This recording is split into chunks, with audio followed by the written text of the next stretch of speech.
Hello guys and welcome to another drink review. This time it's Sweden Rock Stormbringer Päron Ingefära, which is pear and ginger flavored. And yeah, I'm outside. It's okay weather at the moment. A little windy, but it's fine. Well, it just flew on my pant leg, but that's fine. Doesn't really have that much of a smell. And I have no idea. I mean, I don't think this has a microphone, so it should be using the microphone on the phone. So hopefully the audio is okay. We'll see. You know what? Pretty okay. I can't really tell that it tastes anything pear-like. I get no pear flavor from it, but it's a pleasant ginger flavor. It's not too powerful, but it's not like a ginger shot. But you can still tell that it's supposed to be like ginger, like a sweet ginger. You know what? There I got a little bit more pear flavor, so I guess it has a stronger initial pear flavor than everything else. It's just ginger. But yeah, it's okay. Don't know if I would get it again, but just to have here as I'm absorbing some light.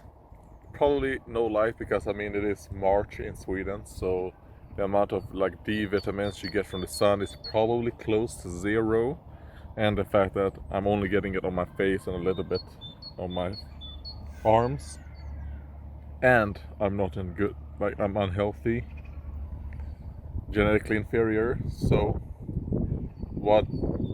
how well does my body synthesize vitamin D? I don't know.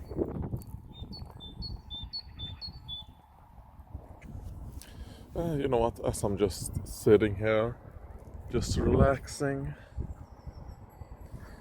all that, it's pretty comfy, it's nice. Man, it's been a long time since I last actually went outside. I'm just relaxing. Kinda wish I would have brought my tripod so I didn't have to hold the phone like this. I could just hold the tripod, and maybe what I'm doing right now, maybe I should hold it in my right arm actually, to maybe help block some of the wind. I don't know, we'll see how the audio is. I'm not sure how it's gonna end up being, but yeah, been sitting here now around 20 minutes. The drink, it's like 1/3 of it left.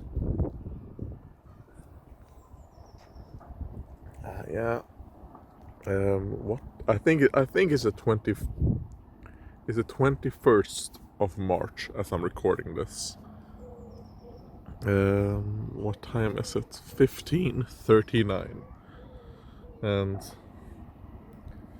oh, it's peaceful here. Very peaceful. It's nice. You know, there is some construction around probably 200 meters away, but it's pretty quiet.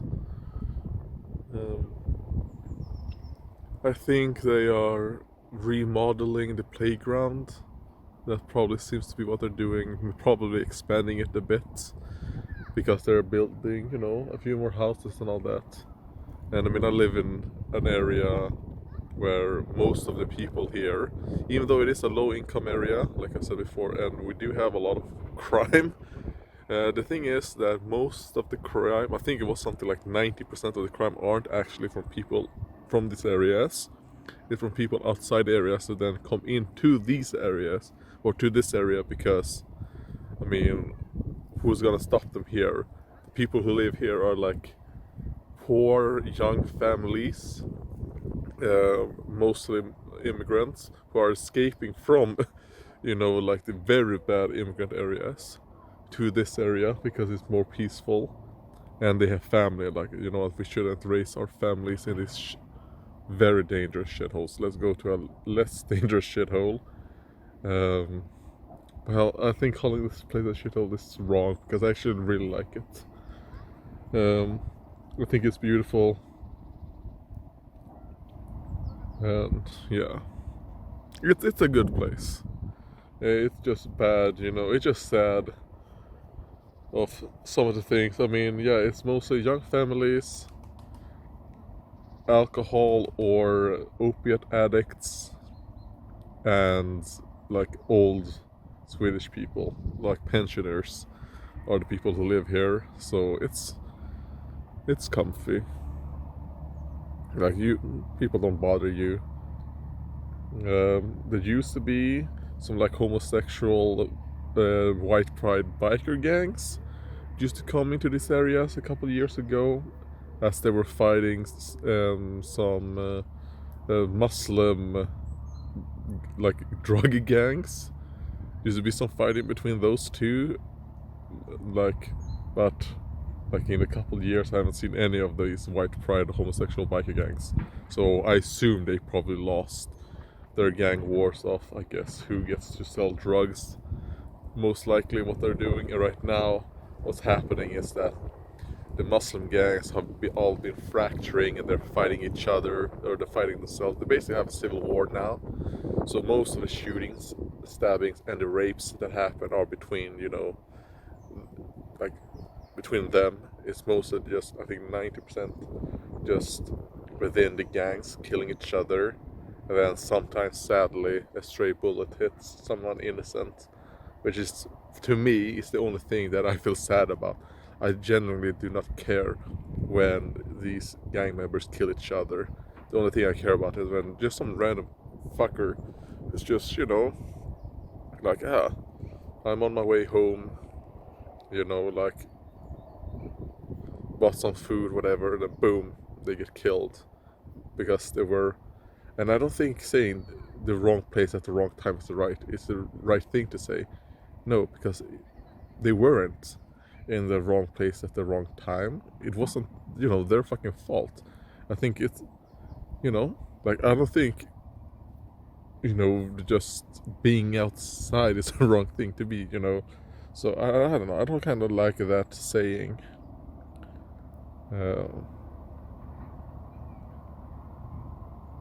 Because I mean, to me, it feels like a bit like you're putting some of, not, okay. How can I say this?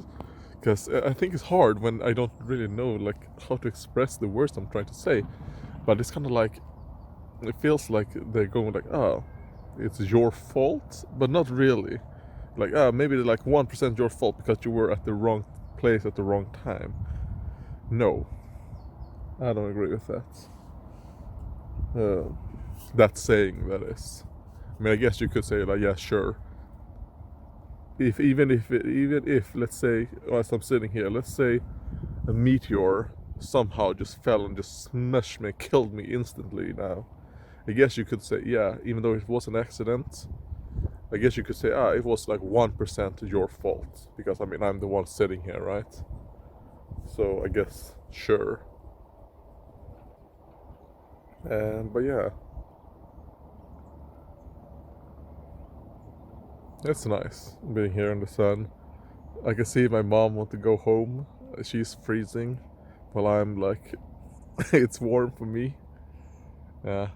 My mom doing some exercises to try and stay warm, walking around and stuff.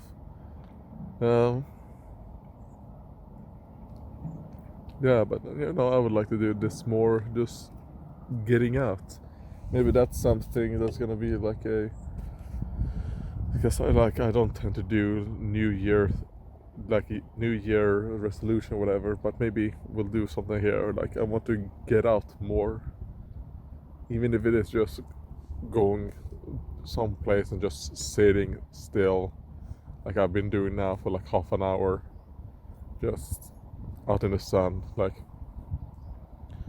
maybe to, you know, get some vitamin D. Like, I do take vitamin D supplements, and at the moment I'm taking around 7,500 international units a day. I take around 5,000 in the morning and then 2,500 later on in the day.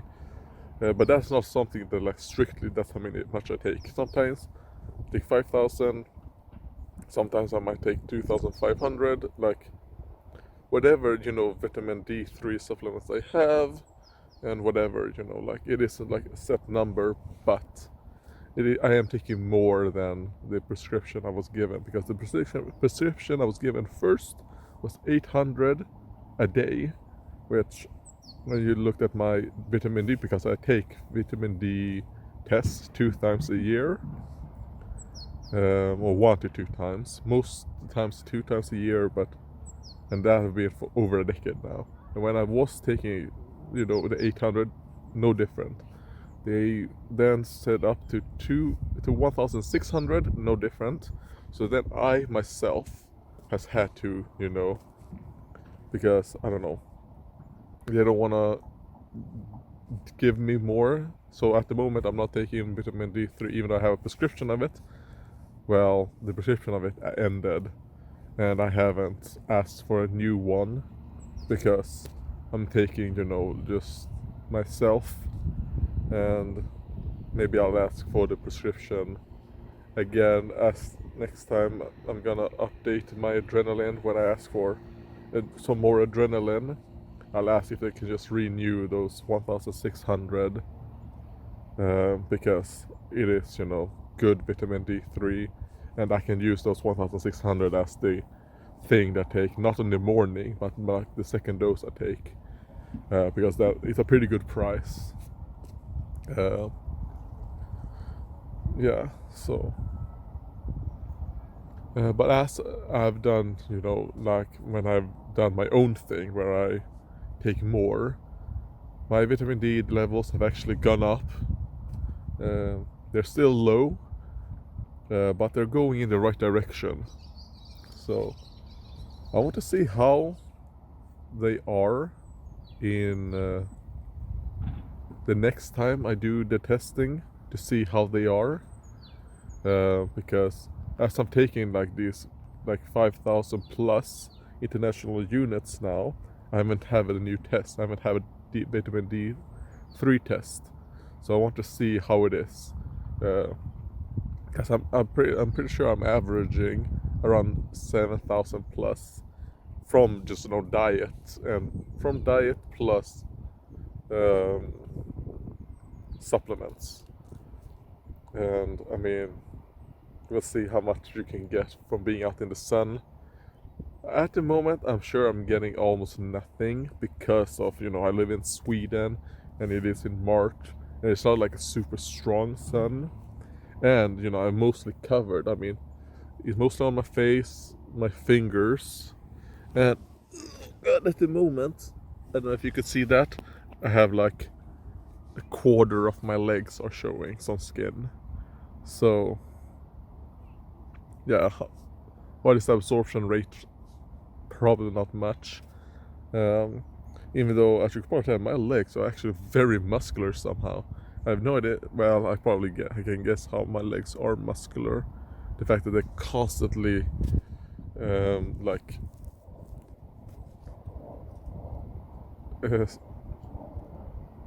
oh god, what would you call it? My legs, my muscle legs, and my arms, like, they're pretty constantly just involuntarily, like, I don't know what, they tense up, I guess. So I guess that, or maybe it's just how my body is, that all the fat I get are just on my stomach. I don't know if that's a good thing or a bad thing, because as I said, I could lose 1/4 of my weight, and that's when I started getting into the healthy range. Even more than that, actually. No, that would be 1/4. Yeah, to get around 75 to 80 kilos. And all that weight was just my fucking stomach. I barely have any fat. I mean, you wouldn't expect, like, I mean, now when I do this, yeah, I get a bit of a double chin, but when I am normally, I don't have a double chin.